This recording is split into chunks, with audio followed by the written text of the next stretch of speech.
Professor Peter Rowe obtained his secondary education at England and post-secondary education at Toronto and University of Waterloo in Canada. He joined the University of Waterloo in 1959 at the Department of Mathematics and moved to the Department of Electrical Engineering in 1960, which he has served for nearly 5 decades in various capacities. He has served several terms as chair of the Department of Systems Design Engineering and is presently the Director of International Exchange Programs at the University of Waterloo. Over a career spanning 5 decades, he has taught a wide variety of subjects both at the University of Waterloo and abroad at levels from adult education to advanced postgraduate study. He was a member of the team that designed and taught the first undergraduate engineering design course ever offered in the United States in 1963. He has published over 150 technical refereed journal and conference papers, authored 4 books, and several articles of general interest for the public press. He initiated the concept of student computing in engineering using the local area network, which established the design parameters for the Watchstar system, later on evolved into the campus-wide Nexus system at the University of Waterloo. DEI was honored to host Professor Rowe at the International Seminar on Spiritual Awakenings Forces in January 2008. He was the chief architect for the MOU, which was signed between DEI and the University of Waterloo in July 2008. And he has been honored with the Lifetime Achievement Award by the Albag Educational Institute for his lifelong contributions to the systems movement. I have great pleasure in inviting Professor Rowe to deliver his plenary talk. Thank you very much, Satish, for that pleasant introduction. And revered Dr. Satsangi, it's a great pleasure to see you here taking in these presentations, especially the ones that had you and your relations on. And also to all the delegates and invited guests, thank you very much for being here. And my talk is historical. So it's not like Mukti's presentation where everybody joined in, and it's not like the previous ones which are talking about really future applications of system theory. I'm talking about old ones. So it will be old ones. And although the preceding volume that all delegates have received have got my paper, I will try to follow it a bit, but it's not necessary that I will stay with it, because I have things to say about various people, some of whom are actually in this room, that you may not have heard before. Now, the outline of the presentation. First, I'll talk about graph theory and how it began, and then about Gustav Kirchhoff and his laws. Then I'll jump forward and we'll talk about what was going on after the Second World War and in the 1950s. And then I'll do a little digression and talk about alternative ways of looking at system analysis, some of them, mostly flow graphs and bond graphs.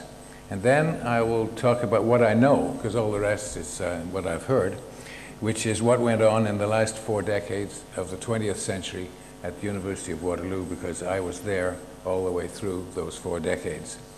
And then I will try and come to an end. If I fail to come to an end at that time, you can, Satish, yes, you're the session chairman, you can get a hook and pull me off the stage.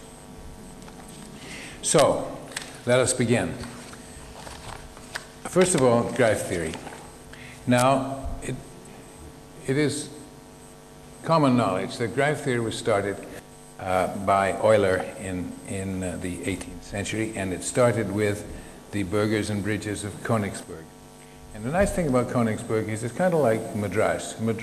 It's not called Madras anymore, it's called Chennai. Königsberg is not called Königsberg anymore, it's called Kaliningrad, because the Russians changed its name. But it sort of brings a sort of a connection with what goes on in this country. By the way, if you Google Königsberg, you will come up with this map that's here, and it has the famous bridges, completely outlined. There are more bridges, by the way, over the river, and nowadays not all those bridges are still there, but that's a different matter.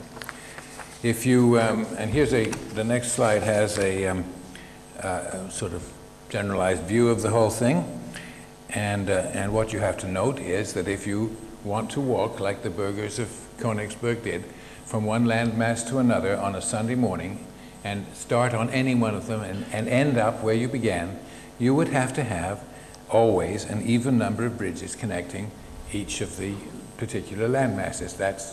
That's what Euler discovered, and therefore you get the idea of an Eulerian graph. Let's go to the next slide. The next, which is a graph which is in fact a union of edge disjoint circuits.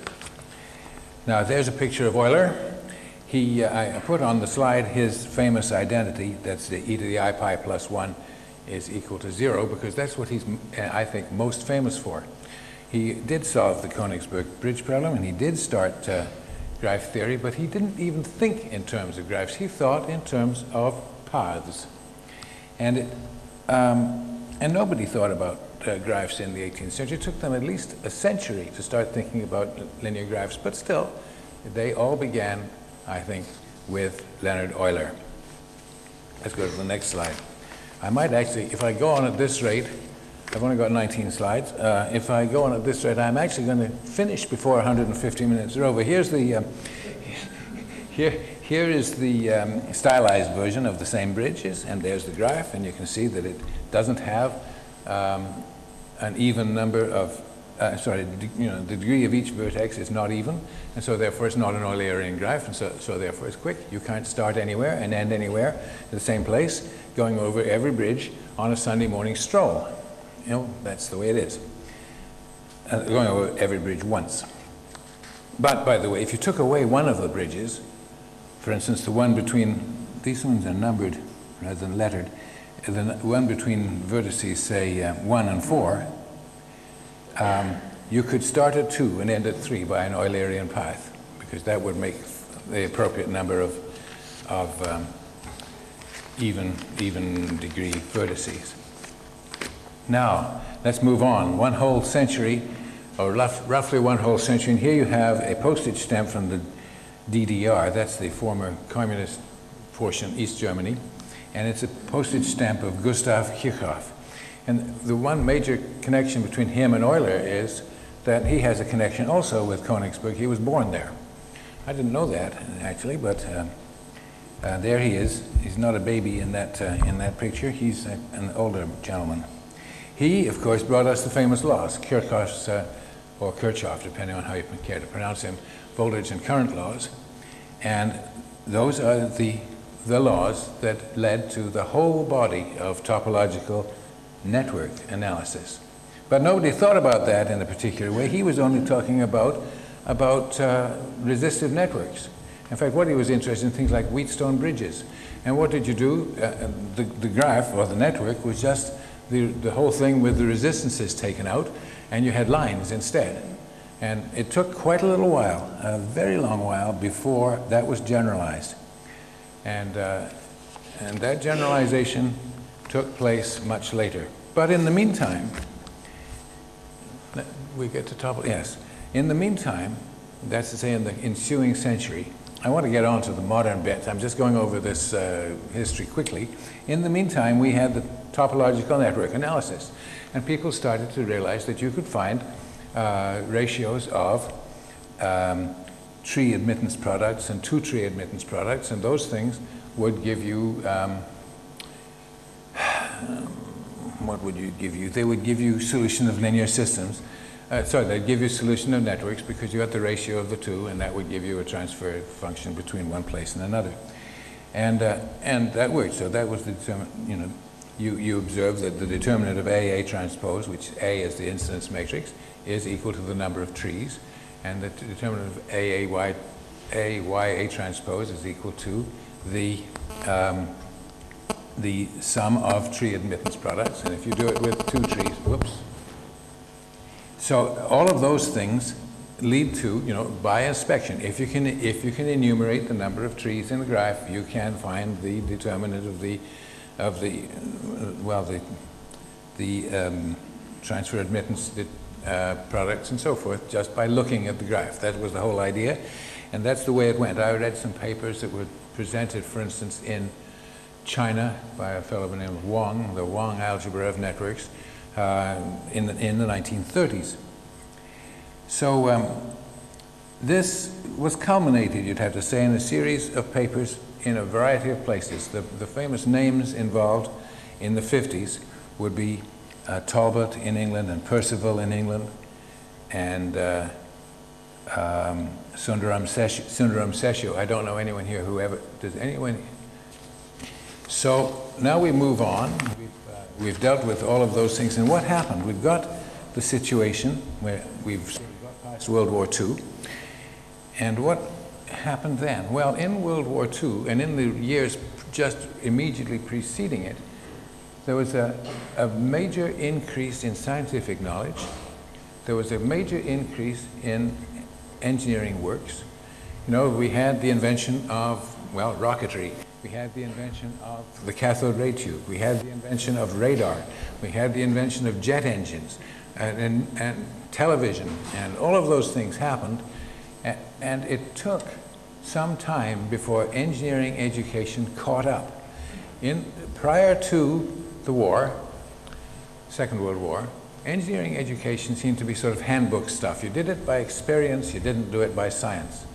And what spearheaded the change was really all of these inventions associated with, well, what was then called modern technology. It's now kind of old. And it would seem, to my mind, that one needed to search for complete methods for linear system analysis because they became more complicated. One needed to deal first with electrical circuits because they were more complicated. One needed to look at more scientific and mathematical ways of teaching engineers. And this was spearheaded at MIT in the United States and at Imperial College also in the United Kingdom. So they all happened very quickly. In fact, when I was a student at the University of Toronto this is in the 50s, in 1957, I was being taught a course on what was called advanced mechanics. And the Sputnik went up. And my professor, who was a rather dull and dry old guy, was teaching from notes that he had written prior to World War II. And he would turn over the page and say, take this down. And that's how you sort of got the stuff. Suddenly he changed. He said, I'm going to change my whole course. I'm going to teach you orbital mechanics. And he brought out his real knowledge, which was kind of nice. And we learned about why you had to deal with heating when you're returning into the atmosphere, and what was known as escape velocity. We didn't know anything about this. Nobody did, right? But Sputnik was up there beeping away, and it changed. That changed the way, actually, the University of Toronto, which was an exceptionally backward place in those days as far as I was concerned. I was a student there, so I can say it. So there was a huge increase in research activity in North America and in Europe, and we're talking 1950s. All of a sudden, the Republic of India decided to do something about higher education in engineering, and the IITs were formed. And the University of Waterloo took its first students in 1957. I joined it in 1959, and I can tell you that first decade after the war was when things were really accelerating in engineering education, and I was very happy to be in a brand new institution and find out what was going on. So now let's just quickly look what was going on in the 50s in the States, and because this is where graph theoretic system modeling came from. And you look at the late 1950s, and I got a picture of Ernst Gilliam in there. That was taken actually before the war. There he is teaching circuit theory in MIT. And he wrote a number of books. He was the PhD supervisor of a number of people from whom are academically descended, people like Hermann Koenig, Max van Valkenburg, and so forth. And and by the way, Seshu, the Seshu I've just, you people don't know Sundaram Seshu. He taught me, he was a student of Van Valkenburg at Illinois, and he proceeded, and he was an associate with M.B. Reed, who later moved to Michigan State. So that's, and then you see Horace Trent. Horace Trent was the person who published a milestone paper in the Journal of Acoustical, I've forgotten the name of the journal, but it's in my my talk, and he was in my paper, and he was the person who put into the minds of people how to deal with linear systems, at least the idea of dealing with linear systems, not just as analogies with electrical networks. So there were mechanical engineers who would deal with vibrating systems, and the way they would do it was they would draw the analogy with an electrical network, because dampers can be related to resistances and so forth.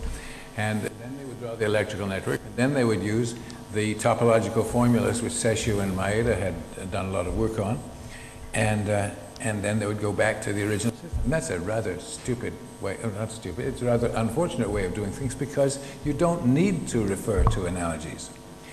And indeed, it was Hermann Koenig, by the way, Peter Bryant, I should just mention him. Peter was, wrote some papers on, one of them was called The A Matrix of Electrical Networks. It was a fairly famous paper, probably in the IEE. And he also came to the University of Waterloo and was there along with a number of other people during that rather expansive period of time.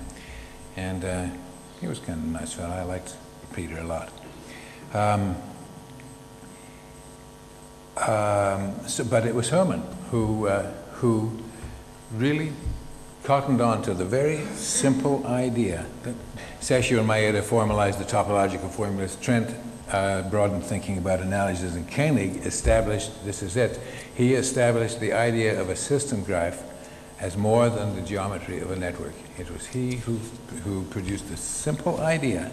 It's a simple and elegant idea that a terminal graph could represent the pairs of measurements of complementary through and across variables at the terminals of components, and the corresponding sets of equations among those variables that could, at least in principle, the variables could at least be deduced from direct measurements in a laboratory, would create a complete external model of a device, and that remains fundamental to the whole structure of graph theoretical system analysis. Without it, you don't have the system. With it, you do. And because you can interconnect components at their terminals, you interconnect their terminal graphs, and boom, you've got a system graph. And everybody who's been a DEI clearly knows this, because that's something which has been developed here in a big way. And I am truly enheartened about system theory when I see people doing things in areas that I had never thought one might apply it, such as quantum computing. Now, I will get on to, I'll just do a little bit of a diversion to flow graphs and bond graphs. And it's funny, when I wrote this paper, I left out system dynamics, but that was equally developed by people like Forrester and Meadows. So there were, coming out of MIT, where Gilliam was, there were people thinking about how to model systems, and the models that were different from the linear graph models essentially are the block diagram models, which are still to this day used in the analysis of simple control systems. The flow graph models of Mason and his colleague Coates, they're slightly different, and the bond graph models, which were invented at MIT by Harold Painter. And it's important that one should know that these things were developed at a very similar time, in fact the same time, as the graph theoretic models. And of course there are relations among them, because if you're going to analyze a particular system, you'd better come to the same results whichever type of modeling technique you use.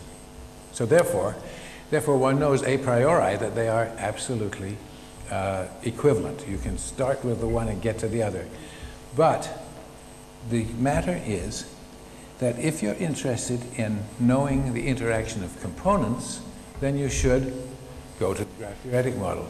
If you're only interested in transfer functions, which is limited to linear systems, then you can consider yourself going to the flow graph models.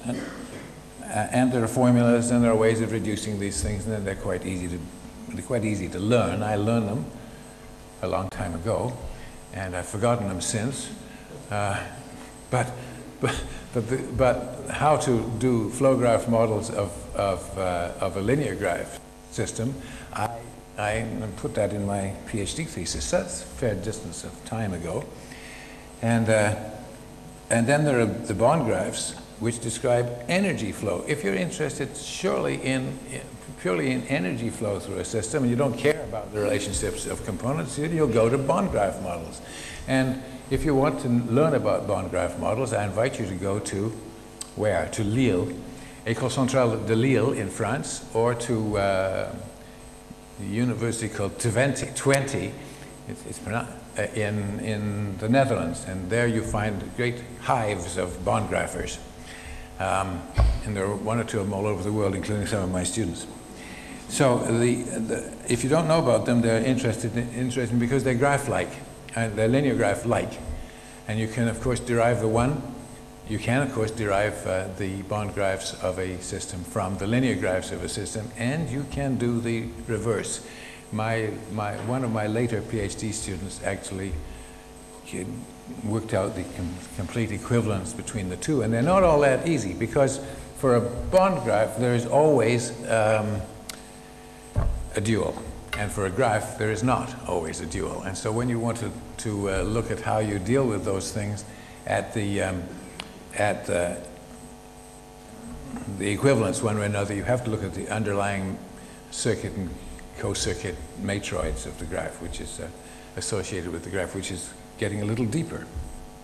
So let's move on to what happened with Herman, because something did, right? He went to Flint, Michigan from Illinois in about 1956, is that correct? I don't know the date precisely. Others who were there include, of course, M.B. Reed, and then there was Tokad, and D.P. Brown, who was there. I think D.P. Brown was still there, Jack, when you were there? Yeah, D.P. Brown. And of course there was H.K. Keshavan, who had completed his master's degree at Illinois and became one of Koenig's first PhD student, I'm not sure. So first, system theory can generalize circuit theory to include rotating machinery. And then we could perhaps go to other things like transistors and tube. I don't know whether you call them tubes or valves in this country. When I grew up as a teenager, they were called radio valves. And when I went to the United States, they were called electron tubes. Nobody calls them anything nowadays because they've been superseded by solid-state devices. But anyway, so what did we do at the University of Waterloo? Well, the first thing was Keshavan wanted to generalize system theory. And when he came to our new department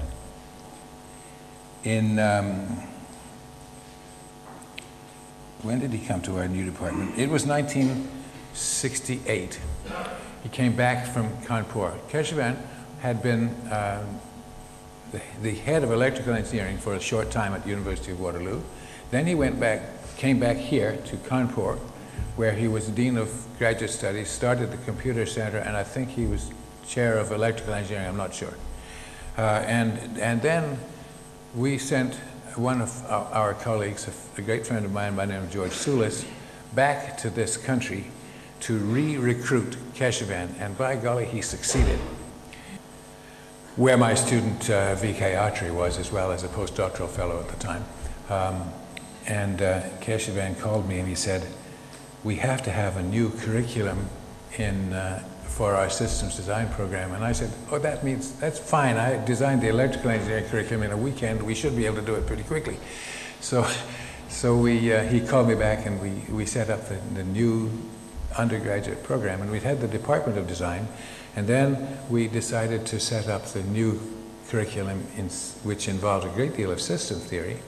And since we were doing both design and systems, we called it Systems Design Engineering, and it has been that way ever since. And the curriculum that Cash and I designed over 2 or 3 meetings in the fall of '68 lasted and has lasted a very long time. So it was dynamic. What I'm trying to say, it was a dynamic experience. We didn't have the sort of problem of an academic structure which held you back so that you couldn't change the curriculum. Again, Prem Kara talked about some of the IITs being rather slow at changing their curriculum, and I know that the University of Toronto, where I was exceedingly slow at doing it, and yet it was known at that time as the best place in Canada. They've reformed themselves since then. So it's possible to set up new things and to do it, and we set it up so that we could generalize. Our new curriculum was going to be, that one's live, maybe I should be talking into it. He wanted to have a program that would deal with system analysis and design, and let's say physical systems, and then with socioeconomic systems, and with human systems. We did what was known as human systems design. That's ergonomics and various things like that. Those were the three prongs of the department. Well, and he said, well, in the physical systems, we're going to have to do things like generalizing what we're doing in physical systems. And we're going to bring in socioeconomic systems, and we're going to bring in human systems. So there were all sorts of people there. It was really quite auspicious to be there. Let me tell you about a few of the people from this subcontinent who were there. There was Vidyasagar. I'm sure people know Vidyasagar, who's just recently retired from TCS. There was Mahabala and Vishwanathan, both of them IIT Kanpur people. There was Kishore Singhal. There was K.D. Srivastava, a high voltage man. These are all people at the University of Waterloo. And there was S.T. Aryaratnam. Now, Aryaratnam came from what was then called Ceylon. His father was a prison manager. When he went on sabbatical leave to Ceylon, you would address a letter to it was still a monarchy, Ceylon at that time. You would address a letter to Aryaratnam, and it would be S.T. Aryaratnam, care of Her Majesty's prison, because that's where they lived. Which I always thought was kind of funny. You would think he was a prisoner. He was actually a rather erudite young man. He's not young anymore, but he's still erudite. The place was full of what I'll have to call bright, upperly mobile academics, and there were quite a lot of results. Talking about where the results were coming, well, we had Prem Satsanghi, who was interested in socioeconomic systems. We had Muthu Chandrasekhar. M. Chandrasekhar, I don't know anyone, if people know Chandrasekhar, he was an IITK person. His thesis was on pipe networks. And if you have a civil engineering background, it really, using Chandrasekhar's results, you could design water supply for new developments in a way that was deterministic, which was kind of nice. And then there was M.V. Bhatt. I think he was also from one of the IITs. And we had a person, my student, whose name was Devasagayam Pillai. I think his first name was Sitharaman. Sitharaman Devasagayam Pillai. Now the problem with him was that he had a very long name, and when he went to use his name, he would use fragments of it. And it depended on which fragment he was actually going to use. So he was a Sri Lankan, and he went to the University of Calgary, I think. Maybe it was the University of Alberta, but I can't remember which one, to do a master's degree. And he used one name. And it wasn't the same name as he used when he was at his university in Sri Lanka. And then he came to the University of Waterloo, and he had different letters which had different names, and at one point the graduate office had 2 complete files on this applicant, one under one name and one under another. But they were reconciled, and he came to me and became my student in power system planning. And then he got the PhD. Later on, he went to the University of Toronto, where he continued his practice of using different names,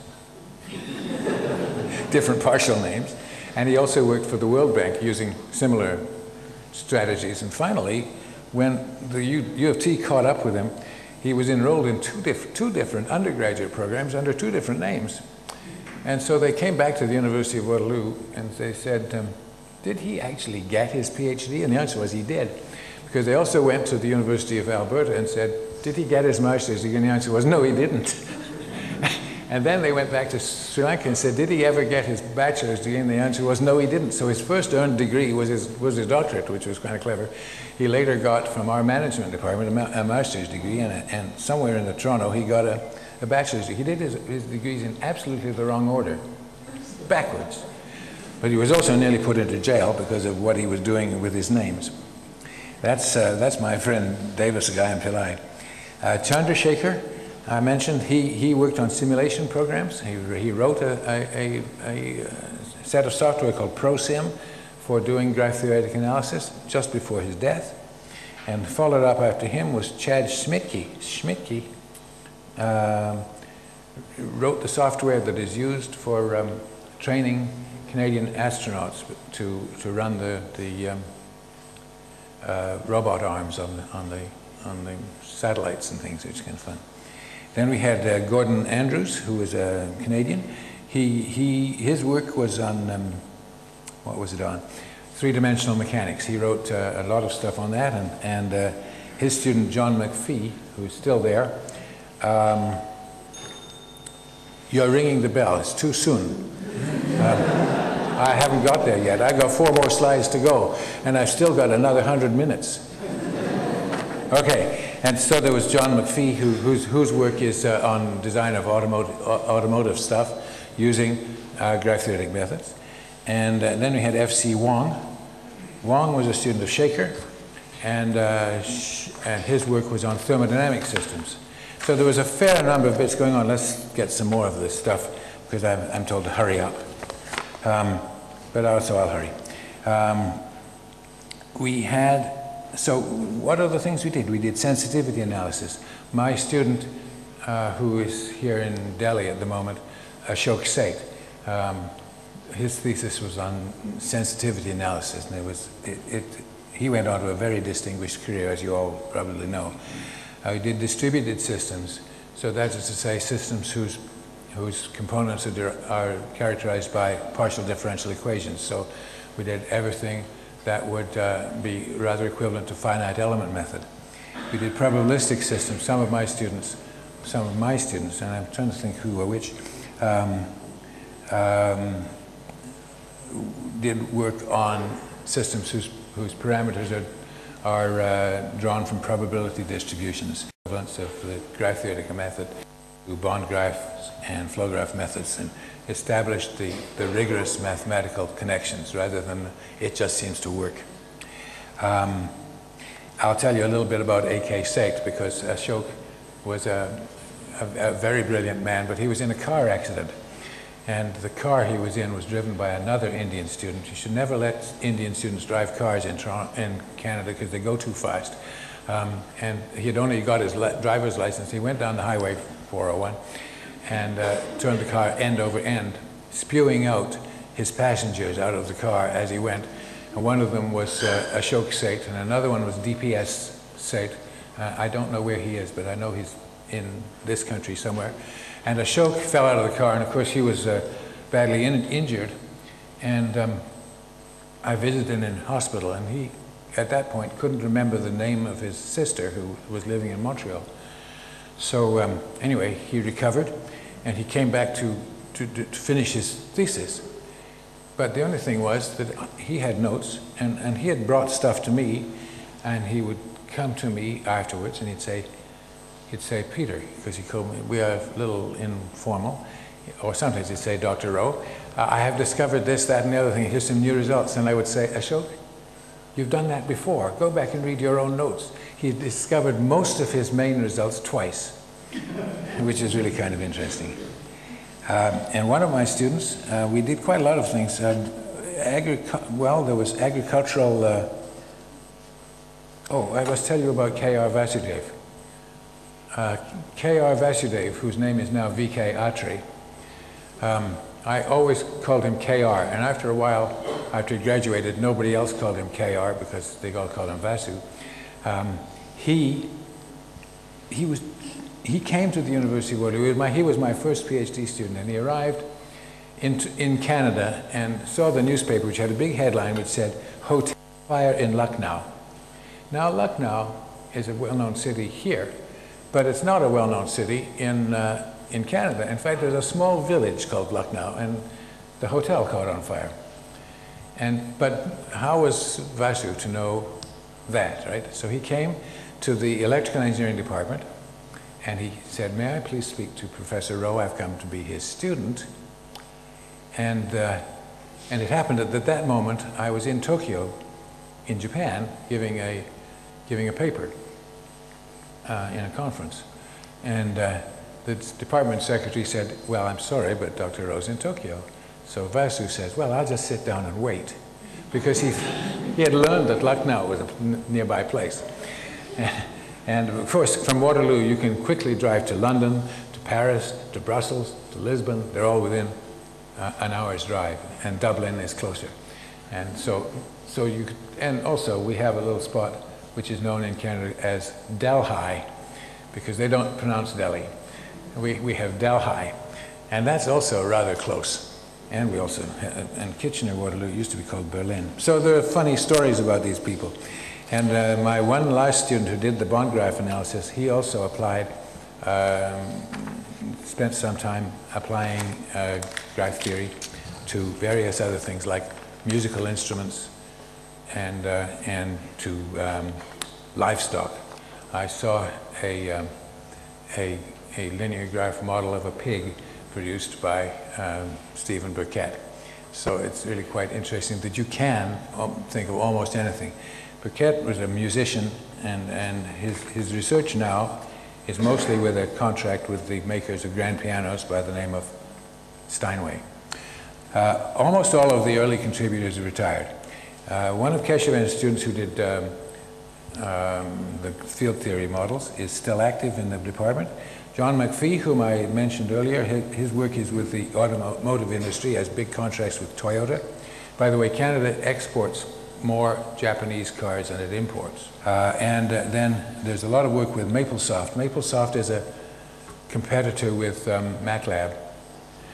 And all of its simulation programs are based on work done by one Chad Schmidtke, who was a all of their simulation programs are based on graph theoretic modeling. So you should give up MATLAB and take up MapleSoft. And I just mentioned my former student works on bond graph model, the GTM, and he does his work. Well, now we can get to the last slide. He does his work with Steinways. I am still at the University of Waterloo, although retired since '59. That's more than, actually now 50 years and 2 months. And it was, I think, a roller coaster ride of development. It is always great, and that's why I keep looking at Prem over there, Prem Kalra. It's always great to be in a new place where you can apply new ideas in new ways, and we had an awful luck to be exactly the right age to do it. If anyone has any questions, thank you very much for listening to me.